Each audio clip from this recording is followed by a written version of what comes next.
अस्सलाम नाज़रीन, मैं हूं डॉक्टर मसूद परवेज़ और आप मेरा चैनल देख रहे हैं इनोवेटिव पाकिस्तान। ये वीडियो एमरजेंसी में डाल रहे हैं क्योंकि हमारे इल्म में ये बात आई है कि कुछ लोग यहीं हमारे ही समुंदर से जो श्रिम्प जाता है, एक्सपोर्ट होता है, उसके जो बाकी रेजिड्यू बच जाते हैं, यानी छोटे साइज़ का जो बच्चा बच जाता है जो कि वेस्ट है वहाँ की, उसको कभी वो पोल्ट्री फीड वाले जो है मिक्सिंग करके तो फिश मील में भेजा करते थे, वो लोगों को दे रहे हैं कि जी इसको पाल लें। अब इसके नुकसानात क्या हैं और इसको वेरीफाई करने का तरीका क्या है, ये आज आपको बताना है। नंबर 1 तो ये है कि ये जो ब्रीड्स हैं जो पाकिस्तानी समुंदर से निकलती हैं, ये कलरी, पटास, बनाना, ये छोटे साइज की ब्रीड हैं और ये वजन नहीं करती। और दूसरी बात यह है कि जब इनको कल्चर किया जाता है तो इसमें मोर्टेलिटी बहुत ज़्यादा आती है, इवन हो सकता है कि सारे का सारा ही मर जाए।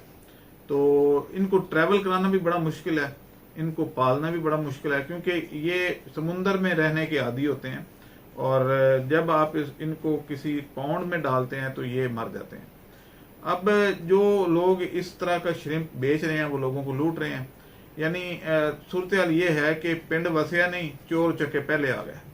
वो चोर चक्के पहले से आके बैठ गए हैं। अभी हमने ये इंडस्ट्री डेवलप करनी शुरू की है और आपको पता है कि हम लोगों को किस तरीके से इस तरफ ला रहे हैं कि मुल्क का रेवेन्यू बढ़े और फार्मर इसमें आए, चलो रोजगार बने और रोजगार के साथ जो है मुल्क का भला भी हो कि डॉलर्स आए, क्योंकि ये एक्सपोर्ट होता है। तो अब ये जो लोग हैं ये पहले ही 2 नंबरी करने पे उतराए। जैसे कि पाकिस्तान में कल्चर है कि यानी आप कोई काम करें सही, उसकी कॉपी या 2 नंबर चीजें या इस तरह की पहले आ जाती हैं। तो जब आपने लेना है किसी से इस तरह के जो कराची में लोग हैं, या अगर कोई और भी आ जाता है कल को, कोई हो सकता है भाई फिर उसे कोई उठ खड़ा हो, जी मेरे पास भी है श्रिम्प, तो आपने 2-3 चीजें चेक करनी है, वहां से आपको अंदाजा हो जाएगा। क्योंकि लोगों को अभी श्रिम्प का नहीं पता कि वैनामाई की शक्ल क्या है और बनाना की शक्ल क्या है, पटास की शक्ल क्या है, कलरी की शक्ल क्या है, तो वो धोखा खा जाते हैं।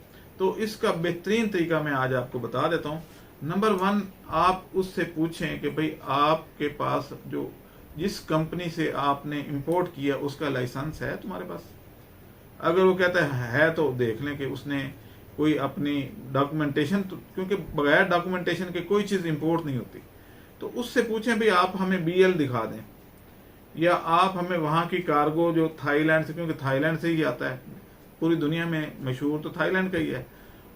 अब थाईलैंड से जो आपने मंगवाया उसके कोई डॉक्यूमेंट हैं आपके पास, कोई वहां पे जो टैक्स पे किया उसके कोई डॉक्यूमेंट्स हैं। अगर ये भी वो कहता है जी वो घर पड़े हैं, वो संदूक में पड़े हैं, इधर पड़े हैं, उधर पड़े हैं, तो छोड़ें। आप ये कहें कि हमें जो है वो आप दिखाएं कि आपने जो मंगवाया, तो जो चीज़ बाहर से आती है उसके ऊपर ये लोगो लगा होता है, ये थाई में ऊपर लिखा हुआ है, इंग्लिश में भी लिखा हुआ है। तो ये चीज़ें जो हैं ये आप देखें कि उसके पास शॉपर तो खाली होने चाहिए। अगर उसने थाईलैंड से मंगवाया तो हर चीज़ प्रॉपर तरीके से पैक होके आती है। अब ये लोगों अगर मौजूद नहीं है तो इसका मतलब है वो झूठ बोल रहा है, वो 2 नंबर काम कर रहा है और आपको लूट रहा है।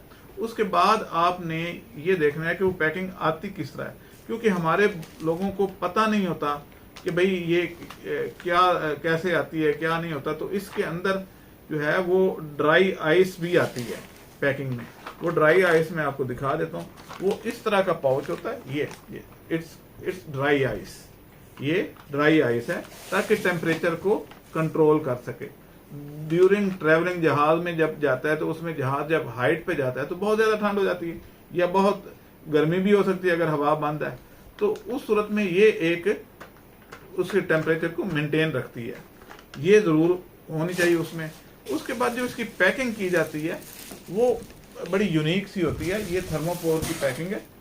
अब ये देखें कि इसके ऊपर ये सारी चीजें जब जहाज में लोड होता है तो ये सारी चीजें उस पर मार्क की जाती हैं, ये लोगो लगे होते हैं सारे, ये टैग लगे होते हैं।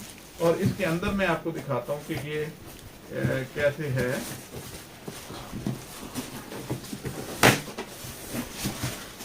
ये इस तरीके से एक थर्मोकोल बॉक्स होता है और ये बॉक्स जो है इसके अंदर दरमियान में ड्राई आइस रखी जाती है और दाएं बाएं इसके पाउच रखे जाते हैं। और अगर वो उसके पास ये भी नहीं है तो फिर समझ लें कि वो इंतहाई बड़े लेवल का धोखेबाज है और वो यहीं से समुंदर से वेस्ट उठा के तो आपको दे दे रहा है। क्योंकि अक्सर लोगों के ना तो घरों का पता होता है, ना उनके कोई दफातर होते हैं जो यूट्यूब पे आते हैं, तो वो लूट के दाएं बाएं हो जाते हैं और बाद में इंडस्ट्री का जो है वो बेड़ा गर्क हो जाता है कि लोग शक करते हैं, फिर जो जेन्युइन बंदा होता है वो भी फंस जाता है। तो ये सारी चीज़ें आप ज़रूर देखें और अगर वो ये दिखा देता है तो उससे पूछें भाई आपकी कंपनी का नाम क्या है, आपका जीएसटी एनटीएन नंबर क्या है, आपका बैंक में जो अकाउंट है वो क्या है। क्योंकि बैंक अकाउंट के बगैर, जीएसटी एनटीएन नंबर के बगैर, एसईसीपी के बगैर ये चीज़ नहीं जा सकती, ना आ सकती है ना जा सकती है, इंपोर्ट एक्सपोर्ट नहीं हो सकती। तो ऐसी सूरत में वो झूठ बोल रहा है और आपका नुकसान करेगा। आप जब वो श्रिम्प अपने टैंकों में डालेंगे तो पता चलेगा कि वो मरा हुआ है या आते ही मर जाएगा। तो अब जबकि हमने जो ये मंगवाया तो हमारी तो क्योंकि प्रॉपर रजिस्टर्ड कंपनी है और लाइसेंस भी हमारे पास है और ये सारे सबूत भी हमारे पास हैं, तो आप देखें कि हमारे गोदाम में कोई इस तरह के अब हज़ारों बॉक्सेस पड़े हुए हैं क्योंकि हम इंपोर्ट रेगुलरली कर रहे हैं। कोई और बंदा दिखा दे कि जिसके पास ये पड़े हैं या वो भेज रहा है और उसकी कंपनी दिखा दे अपनी, तो फिर तो मैं कहूँगा जी बिल्कुल आप उससे ले लें। तो अब ये है कि ये इन चीज़ों से बचने के लिए आज की वीडियो इमरजेंसी में अपलोड की गई है क्योंकि हमारे इल्म में आया कि वो जैसे हम ट्रेनिंग करवाते हैं गवर्नमेंट लेवल पे, तो वो अब प्राइवेट लेवल पे कुछ 4 बंदों को घेर के तो इस तरह बेच देगा और बाद में बदनामी पूरी इंडस्ट्री की होगी। तो इस चीज़ से बचें और अगर कोई इस तरह की रिपोर्ट आए या किसी ने डाले हुए हैं तो वो हमारे से ज़रूर शेयर करे ताकि हम आइडेंटिफाई कर सकें कि वो कौन सा श्रिम्प है। क्योंकि हमें तो पता है कि ये वेनम आई है, ये ब्लैक टाइगर है, कलरी है, पटास है, क्या है। तो आपसे गुजारिश है कि इन ठगों से बचें। अब मुझे इजाज़त दें, अल्लाह हाफिज़। हमारे चैनल को सब्सक्राइब करें और साथ में बेल आइकन को भी दबा दें ताकि हमारी हर नई आने वाली वीडियो आप तक बआसानी पहुंच सके।